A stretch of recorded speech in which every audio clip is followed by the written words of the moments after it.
जबकि इस मामले में ये सभी पार्टियां एक ही थाली के चट्टे बट्टे हैं। दोनों राज्यों के चुनावों में बीजेपी व कांग्रेस का बना गठबंधन पूर्व में आड़ में ये दोनों पार्टियां यहाँ के लोगों को केवल गुमराह कर रही हैं। इन नारों की आड़ में कि बीएसपी से जुड़ेंगे तो आगे बढ़ेंगे व सुरक्षित भी रहेंगे।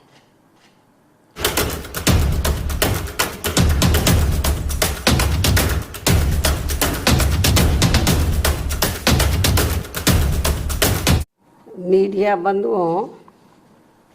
जब से यूपी में 9 विधानसभा की सीटों पर उपचुनाव घोषित हुए हैं और इस बार इन सभी विधानसभा की सीटों पर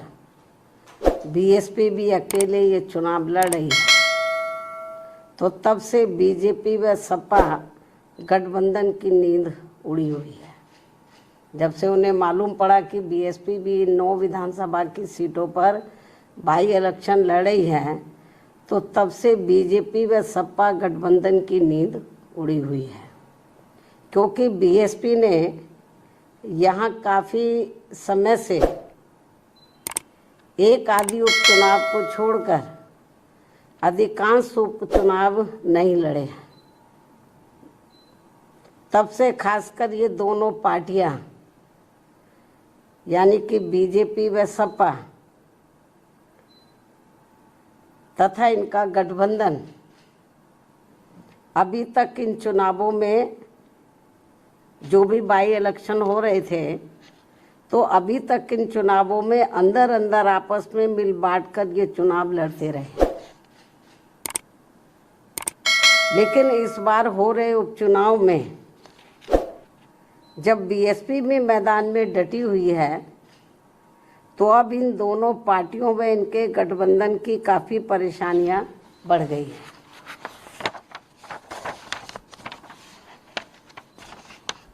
जिससे जनता का ध्यान बांटने के लिए अब बीजेपी बटेंगे तो कटेंगे और सपा एंड कंपनी के लोग क्या कह रहे हैं, जुड़ेंगे तो जीतेंगे। इन नारों को प्रचारित करने व इनकी पोस्टरबाजी आदि भी खूब करने में लगी है, जबकि इनकी हर मामले में रही दोगली सोच व नीतियों को ध्यान में रखकर वास्तव में होना ये चाहिए कि बीएसपी से जुड़ेंगे तो आगे बढ़ेंगे व सुरक्षित भी रहेंगे। हालांकि प्रदेश में विकास व कानून व्यवस्था के मामले में बीएसपी की रही सरकार की तुलना में बीजेपी की वर्तमान में चल रही सरकार से व इसके पूर्व में सपा के रहे शासनकाल से भी जनता को ये जरूर सोचना चाहिए कि इन तीनों में से केवल बीएसपी का ही शासनकाल काफ़ी बेहतरीन रहा है। ऐसे में इनको ये हवाई नारों, ऐसे में इनको प्रदेश की जनता को इनके ये हवाई नारों व पोस्टरबाजी आदि के चक्कर में बिल्कुल भी नहीं पड़ना चाहिए। इसलिए अपनी कमियों की वजह से ही अब बीजेपी के लोग ये नारा लगाकर उपचुनाव में वोट मांग रहे हैं कि बटेंगे तो कटेंगे, ये नारा लगाकर वोट मांग रहे हैं,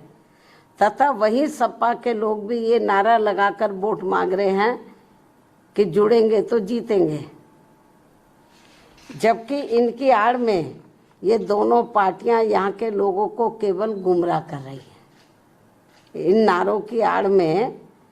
तो ये दोनों पार्टियां और इनके गठबंधन यहाँ के लोगों को केवल गुमराह कर रहे हैं, जिनसे इन सीटों के वोटरों को, मतदाताओं को सावधान रहना बहुत ज़रूरी है। ये केवल अपनी कमियों पर से ध्यान बांटने के लिए इस किस्म के ये नारेबाजी कर रहे हैं, पोस्टरबाजी कर रहे हैं, तो यहाँ की जनता को गुमराह करने के लिए। तो जिनसे इन सीटों के मतदाताओं को सावधान रहना बहुत ज़रूरी है। इतना ही नहीं बल्कि सपा की रही सरकार ने तो यहाँ अधिकारी लोग नहीं बल्कि सपा के गुंडे, बदमाश, माफिया आदि ही ज़्यादातर इनकी सरकार चलाते रहे। और अब ऐसा लगता है कि यहाँ हो रहे उपचुनाव में सपा अपने गुंडों, बदमाशों व माफियाओं को अंदर अंदर ये कह रहे हैं कि ये उपचुनाव जीतोगे तो आगे सरकार बनाओगे, तभी फिर बचे भी रहोगे। अपने गुंडे, बदमाश, माफियाओं को अंदर अंदर ये कह रहे हैं। इस किस्म की रिपोर्टें भी हमें सुनने के लिए मिल रही हैं। इस प्रकार से इन विरोधी पार्टियों की ऐसी सोच व धारणा से दूर रहकर अब बीएसपी ये चाहती है कि इनसे दूर रहेंगे तो बचे रहेंगे, इन दोनों पार्टियों से, इनके गठबंधन से दूर रहेंगे तो बचे रहेंगे। और अब समय आ गया है कि लोगों को खुद ही इन विरोधी पार्टियों के इस प्रकार के घिनौने, विषैले व संकीर्ण राजनीति के छलावों आदि से बचने के साथ ही इनके गुमराह करने वाले ऐसे नारों व पोस्टरबाजी आदि से भी जरूर बचना होगा और इसका जवाब इसी चुनाव में भी देना होगा। इसलिए यूपी में हो रहे विधानसभा चुनावों में आम लोगों के साथ ही खासकर यहाँ के वोटरों से ये विशेष अपील है कि वे इन विरोधी पार्टियों के ऐसे किसी भी छलावे, बहकावे व भड़कावे आदि में ना पड़कर अपना व अपने परिवार के हित में तथा प्रदेश के भी हित में ऐसे सभी पार्टियों से दूर रहते हुए अपने वोट केवल बीएसपी उम्मीदवारों को ही दें, क्योंकि इसी में ही सबका हित निहित व सुरक्षित भी है। इसके अलावा आप लोगों को ये भी मालूम है, यूपी के उपचुनावों के साथ साथ तो इस समय देश में झारखंड व महाराष्ट्र प्रदेश में भी विधानसभा के लिए आम चुनाव हो रहे हैं। यहाँ भी हमारी पार्टी अकेले ही अपने बलबूते पर ये चुनाव लड़ेगी। और यहाँ खास ध्यान देने की बात यह है कि इन दोनों राज्यों के चुनावों में, झारखंड व महाराष्ट्र, इन दोनों राज्यों के चुनावों में बीजेपी व कांग्रेस का बना गठबंधन पूर्व में पहले जिन राज्यों में चुनाव हुए जैसे कर्नाटक है, हिमाचल है, इससे पहले हरियाणा है, जिन राज्यों में भी चुनाव हुए हैं, तो इन दोनों राज्यों के चुनावों में जो अब इस समय झारखंड और महाराष्ट्र में हो रहे हैं, इन दोनों राज्यों के चुनावों में बीजेपी व कांग्रेस का बना गठबंधन पूर्व में, इससे पहले जिन राज्यों में चुनाव हुए वहाँ पूर्व में जारी किए गए अपने अपने चुनावी घोषणा पत्रों को लागू करने को लेकर,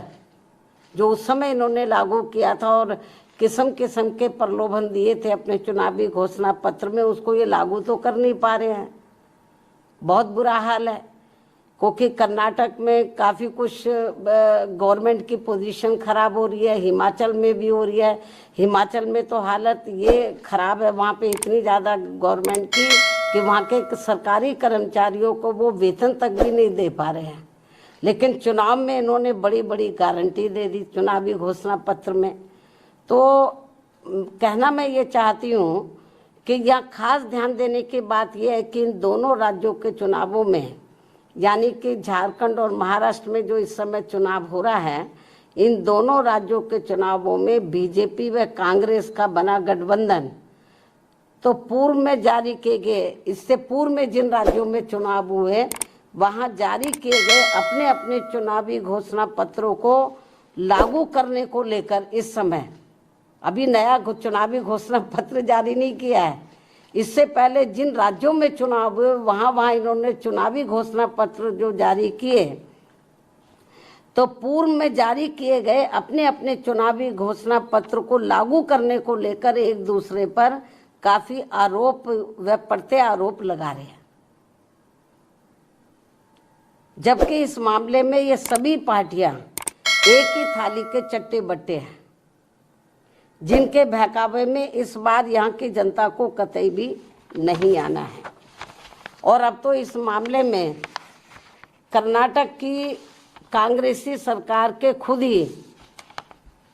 इस पार्टी के राष्ट्रीय अध्यक्ष इस मामले की पोल भी खोल रहे हैं। और इस मामले में ऐसे सभी पार्टियों पर अब जनता को कतई भी विश्वास नहीं करना है। इतना ही नहीं, बल्कि पूरे देश में हर क्षेत्र में महिलाओं का उत्पीड़न होना अभी तक भी बंद नहीं हो पा रहा है। और इस मामले में अभी हाल ही में महाराष्ट्र में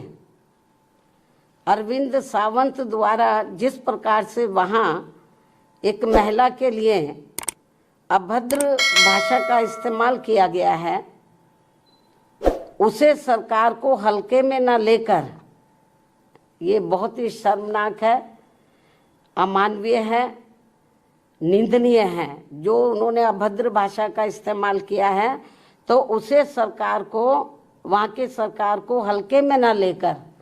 बल्कि अति गंभीरता से लेते हुए